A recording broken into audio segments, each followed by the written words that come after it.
Welcome to the Creative Visionaries podcast. My name is Tori Barker, a digital marketing specialist, business owner, mom, and you guessed it, a creative visionary. This podcast is about inspiring business owners, building connections, sharing success stories, and motivating others. Join me on this journey as we tap into your true potential and unleash your inner visionary. Hi, everyone. Thanks so much for joining us again on the Creative Visionaries podcast. Today, I have the pleasure of introducing you to our guest, Shannon Russell. Shannon is a career transition coach and host of the Second Act Success podcast. Shannon, welcome on the show. Thank you, Tori. It's so nice to be able to chat with you. So tell us about you and how you came to this point in your life and starting the Second Act of Success. Sure. So I started my career with my dream job working in television. I was a producer for about 16 years in New York City and Los Angeles. And then when I started having a family, I decided that my husband is a producer as well. So the two of us were traveling and working really long, late hours. And when I had my second son, I decided that something needed to change. I had kind of an aha moment and I realized that it was more stressful trying to leave work early to go get the kids from daycare. And it was just, I started seeing my priorities shifting. And I realized I needed to find something else to do. And it wasn't because I didn't love my career as a producer, it was more of the shift in me now becoming a mom. Yeah. So it was really just this aha moment of trying to figure out what else I could do when that was kind of all I knew. Yeah, and I think a lot of us moms go through this Mm. transition, and it's a constant struggle if we don't find that joy once we get past, these kind of changes in our life. Like if we don't find that joy, then we're always in this struggling phase. And so I love that you're bringing this to light, and that you're an advocate and a resource for women to know that there is a second act, as you call it, and so I'd love for you to to talk about that. What is that second act? Obviously we kind of can assume what it is, but can you tell us from your perspective what it is? Yeah, the second act is really just realizing that you need a change. And I like to say that we don't have to just have one job from the time that we graduate college until retirement, that we can actually check numerous boxes and do different things throughout the course of our life. And I think it's different nowadays than maybe our parents' generation, where they really did have one job for, the longevity of their career. But for us, we can do more than one thing. So we actually get to use that to our ability and see like how many dreams do we have and let's have more than one adventure. So for me, I knew I needed to change. And one thing I forgot to mention is that my show that I was working on was actually canceled while I was on maternity leave. So that was a sign that I took that now was the time. Right. And I did numerous different things in trying to figure out what my second act would be. I decided maybe I want to be a teacher, and I, applied for graduate school, and I took a 9 to 5 job in a marketing firm locally, and I just was trying different things and really not feeling fulfilled in any of them. Mm. And I was really a fan of entrepreneur podcasts, all the female, leadership leaders that we watch, like, Marie Forleo and Jenna Kutcher, and just all these big women that are just have made such a name for themselves. And in listening to a podcast that day, just sitting in the car, on my lunch break from this job that I didn't like, I realized I need to own my own business. Hmm. And that's when I actually took a change, and I had been going to school in a graduate program to become a teacher. And I decided to open a STEM education business to teach kids STEM. And so I kind of used that as my pivot and opened my own business. And it's now been 6 years. So I own a Snapology franchise where I now have a team of 20 employees, and we are in the top three of the most successful of all the Snapology franchises internationally, and just really grew this business that allowed me to be close to my kids and, just really, I always say, take the skills that I had as a producer and Mm. produce my own business. Yeah. Um, and then just within the last year or so, I had so many customers, friends, and acquaintances asking me for advice on how they could do the same thing as me. And so I launched Second Act Success as my second business to help other women, figure out what they could also do. Yeah. One of the important things that you mentioned was feeling fulfilled, right? And I think that's a huge thing for all entrepreneurs and women especially, because greatness comes from joy and when you feel fulfilled because you're helping and serving others. So I love that for sure. And it's funny because you mentioned listening to podcasts and kind of getting that aha moment. I had a similar experience when I was listening to Rachel Hollis. And when her book came out, Girl Wash Your Face, that was a big catalyst for me because I'm like, yeah, I could do this, right? Because Yes. I grew up with the same mentality, like you said. Our parents' generation, you were in a job for 30 years and you work hard, you work your way up, and that's your career. And so that's how my parents were. And so I never really had the entrepreneurial exposure growing up. And so for me, it was like, does that really work? Like, is that a possibility? And so being, exposed to people through podcasting and reading and the entrepreneurial business really did bring that aha moment of, yes, this can happen and you can succeed and feel fulfilled and provide, a service for other people. So I love that. I love that that is a common thread for both of us.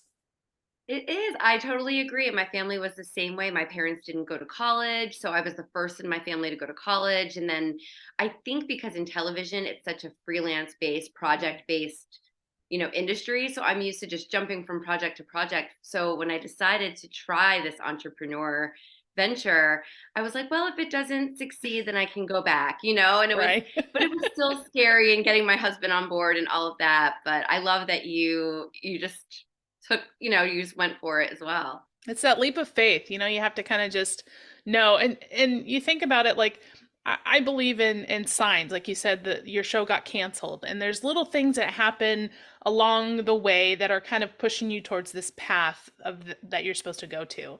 And so, sometimes you hear and you recognize and you listen to those, moments, and sometimes you need, like I say, the frying pan, across the forehead. It's like, come on, Tori, listen up. This is where you're supposed to go. Go this way. And so sometimes, a little stubborn headed, you got to get that frying pan moment in order to go to the right direction. Yeah. Oh, I love it. I know. I wonder what the percentage is of people who hear that voice and don't follow through compared to those of us who Oh my just gosh. are crazy a little bit and say, Yeah. okay, let's try.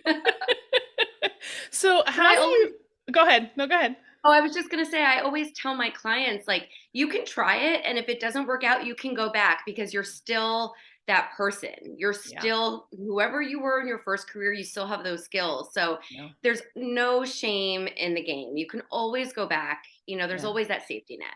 Yeah. So, what are some other ways that you help coach women, men in this career change? I'm sure a lot has to do with mindset, right? Just kind of mindset and making sure that you're focused on what it is that you're going to be doing, and just I'd love to hear how you coach people through that process. I always like to really focus on the why because I always, you see on TV and in movies that you want to walk into your boss's office and say, I quit.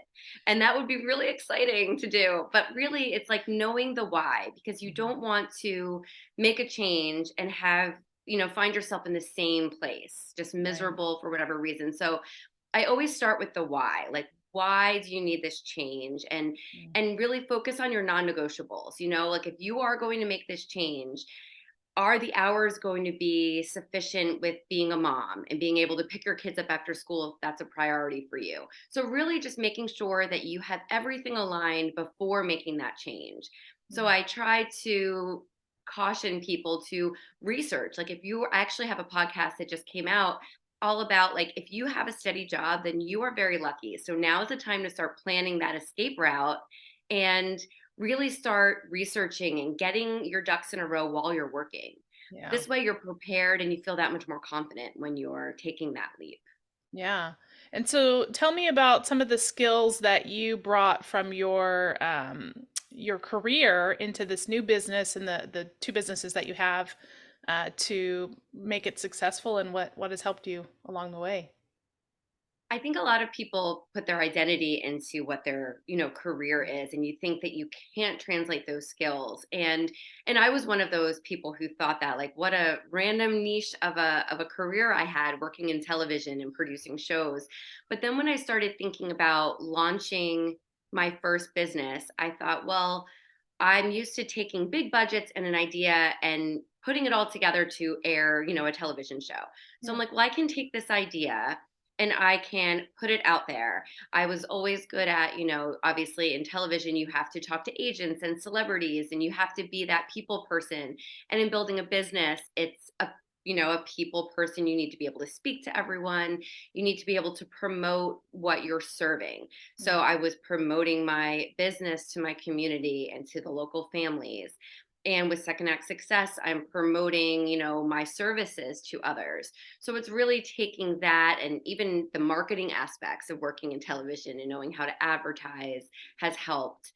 And really just being able to form a team and make sure that everyone's working together for the end result, whatever it is, whether it's a television show or teaching children STEM education or helping people move to their second act and feel fulfilled. Yeah. Definitely important. And yeah, totally agree. Yeah. So, tell me, I'm sure most people come to this sort of point in the transition where you are like, oh my gosh, did I make the right decision? And so, did you have any of those moments, and how did you work through that on your end? I did, especially with my first business. It was getting my husband on board because now I'm going from this very well paying career to essentially nothing while I'm building it. Um, but it was really just having that, like, spunk, I guess, to just go after and try to say, look what I can do, look what I can do. And serving, both of my businesses are service based. Mhm. And I felt like, well, I can go and teach classes at schools for free to let people know what I can do. Yeah. And I did that, and I would win over the schools that I would be in and the families. And it just started growing, word of mouth from there. Mhm. Same thing with coaching. I started my podcast. I have a course now and I coach people one on one. And in the beginning, I realized I was coaching friends and acquaintances for free. And I started reaching out saying, if you need help, like, I'm willing to help you. And then it's word of mouth that got me my first clients. And, Mhm. it just kind of spreads from there. So I think when you get to that point where you're really doubting yourself, just go back to your why and knowing Mhm. that you're here to, in my instance, serve. So, okay, just push through and know that if you can just get in front of people, you can share your value and it will progress from there. And it's definitely a long haul. Yeah. Starting any business is, you've got to be prepared for it to take, 6 months, a year, however long, and just keep the faith. I think just know that you're going to get there. It's not a sprint. Yeah, and one thing that I've learned in my journey is that what you do now as an entrepreneur is not exactly what you're going to be doing moving forward, because your business can Right. evolve and you'll grow and you'll change. And so you'll have that ability to make those shifts and follow your passion, follow the person who needs you, right? The service that you can offer. And so, that's one thing that I always talk about, like, this isn't final. This isn't the only thing that you're doing. You're not going to be just doing this, because things change and you evolve and you grow as a person over time, and your business grows and evolves too. So, I always like to mention, like, make sure you follow that and keep the faith, and take this one day at a time, and then just look to the projection of the future, and know that there's growth and change coming that will benefit and grow, for everyone. You're so right. And I think too that you can learn from your customers or your clients, right? Like Absolutely. what they are asking you. And you're like, wow, that's a really great idea. I can add that on. And it really is a, like, mutual, experience. And you're just, Yeah. if you just have that, like, I'm all about it, I'm going for it, and just really that confidence, I think you're right.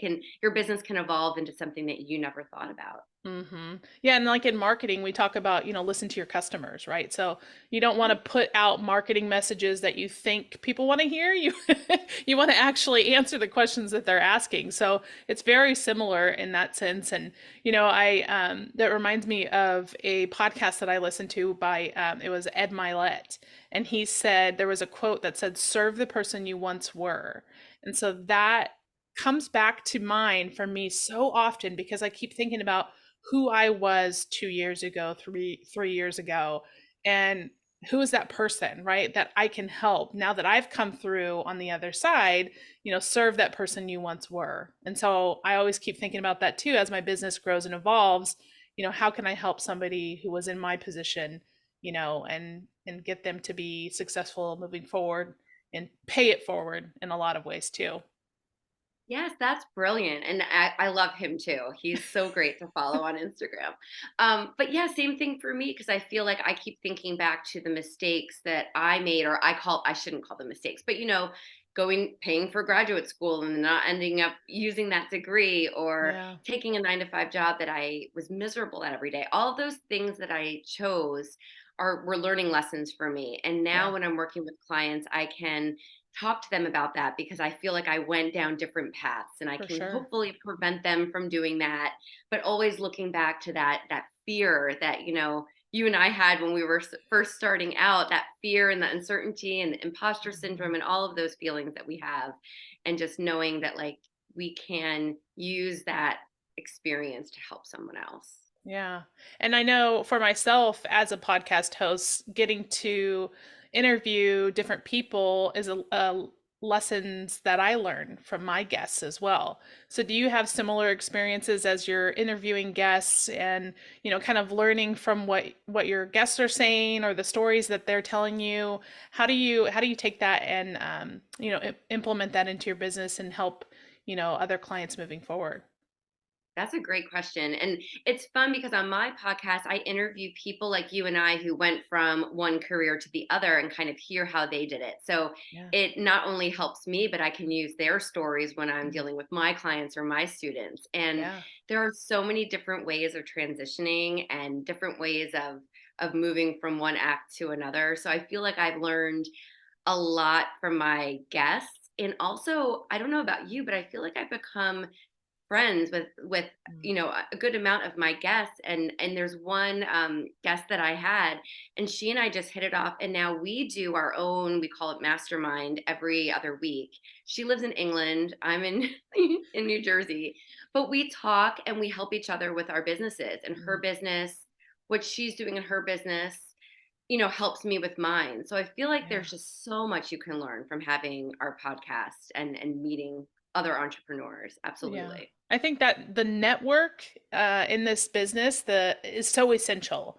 And especially in podcasting, I don't know what it is. There's just something special about podcasters, right? We have this own like little like community and it's like we all just want to help each other. And I love that aspect that we're not competitors, right? We can all help each other and we can all benefit from each other and let's, push each other along and help somebody else succeed and I totally agree. It's like when you talk to people that you've never met before, podcasting gives you that opportunity that you may have never had, right? Like we're on opposite sides of the US. I'm in California, you're on the East Coast of New Jersey, and so it's like without this platform, we would have never had the opportunity to connect and learn from each other, share our stories, help each other grow over time. And so for me, the network and the community that comes from podcasting and just the entrepreneurial business is so essential and so just tenfold the more important versus the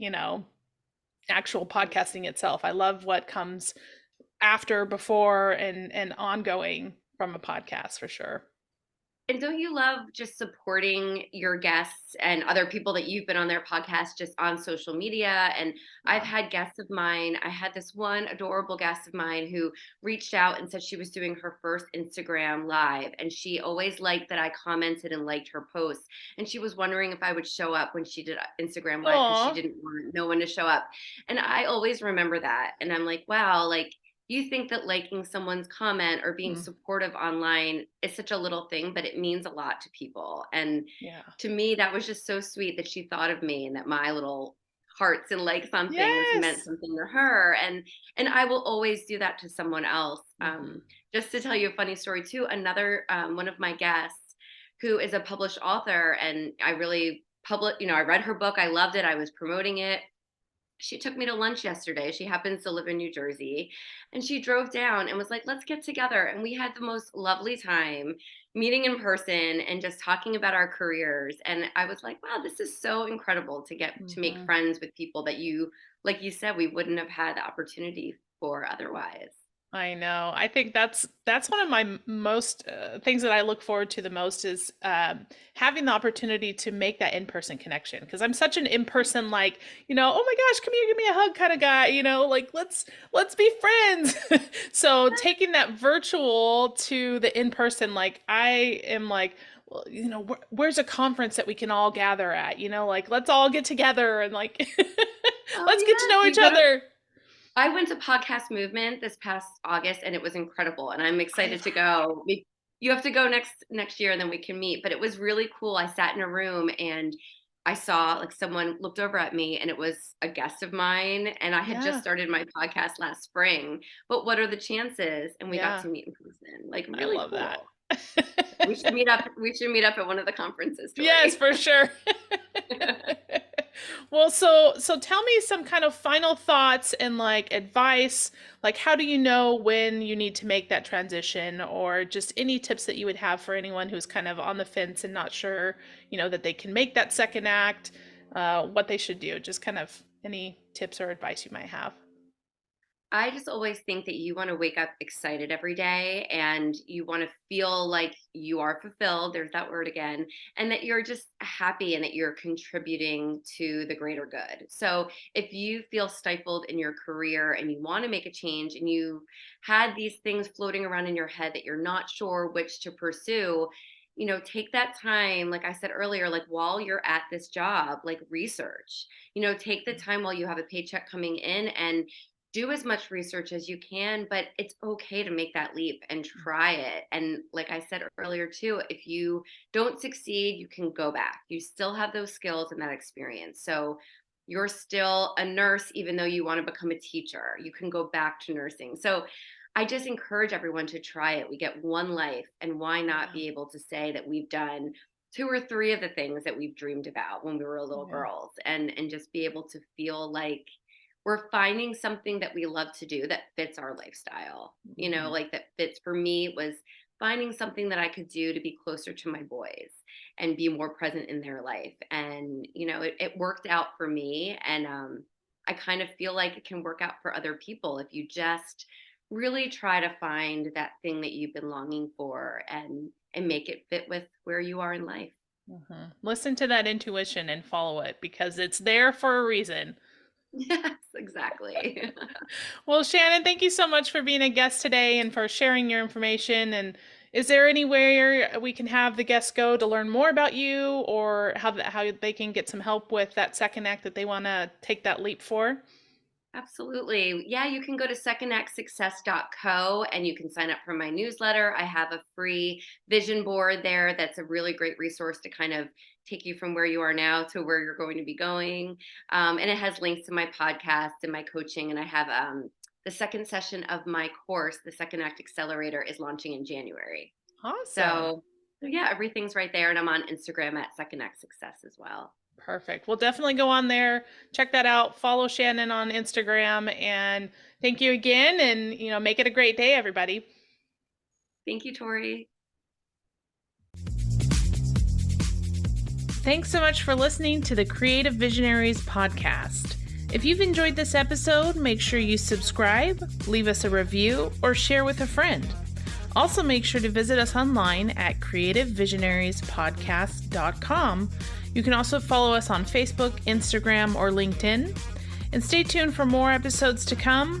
And remember, it's time to tap into your true potential and unleash your inner visionary.